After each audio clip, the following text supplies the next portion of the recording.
हरे कृष्णा। अब हम 4.36 चौथे अध्याय का 36वां श्लोक पढ़ेंगे।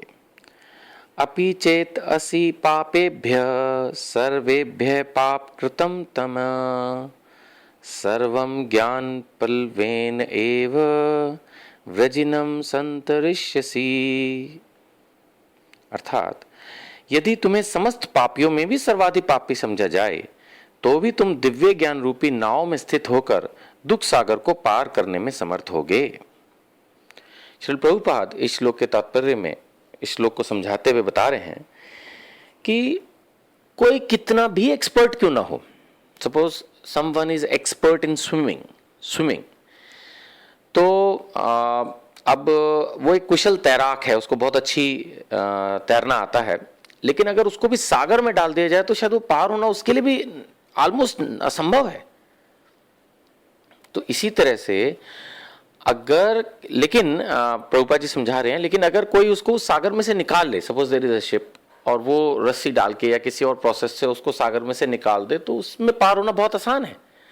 इसी तरह से हम सब इस अज्ञान सागर में, कह लीजिए ये दुखमय संसार में, एक भाव सागर जैसे कॉमनली यूज किया जाता है, उसमें डूबे हुए हैं।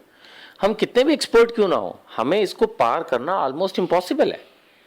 इसीलिए भगवत गीता बता रही है कि अगर हमें दिव्य ज्ञान रूपी नाव, यानी अगर हमें भगवान की नॉलेज मिल जाए, भगवान कौन है, कैसे प्राप्त किए जाए, क्यों प्राप्त करना जरूरी है, क्यों नहीं यही दुनिया अच्छी है, जो हो रहा है ठीक हो रहा है, जो हो रहा है वो भी ठीक ही होगा, क्या अगर हम सिर्फ इसी फिलॉसफी से चलते रहें तो क्या हमारा ये मनुष्य जीवन सफल होगा, जो हमारे मनुष्य जीवन का मुख्य उद्देश्य क्या हमें प्राप्त हो जाएगा।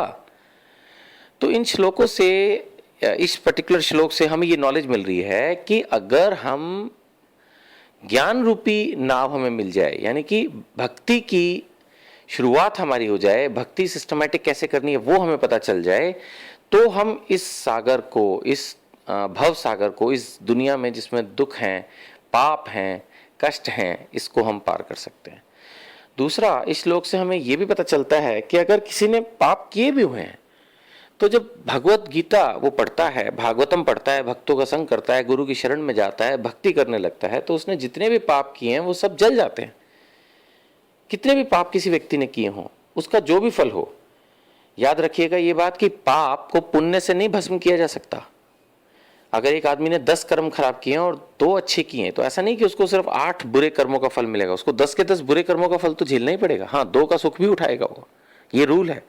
लेकिन अगर हम भक्ति करते हैं तो हमारे सारे पाप फलों का, जो पाप कर्मों का फल है, वो भस्म हो जाता है। क्योंकि नेचुरली जब आदमी भक्ति में आता है तो वो, उसने पहले कितने भी पाप किए हों लेकिन अब पाप करना छोड़ देता है, यानी एक लिमिट के बाद एक तो स्टॉप लग जाता है।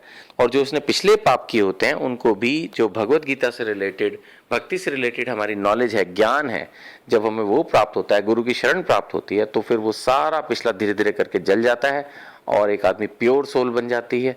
और जब प्योर सोल होगा वो फिर धीरे धीरे भक्ति करके भगवान के धाम को प्राप्त करता है।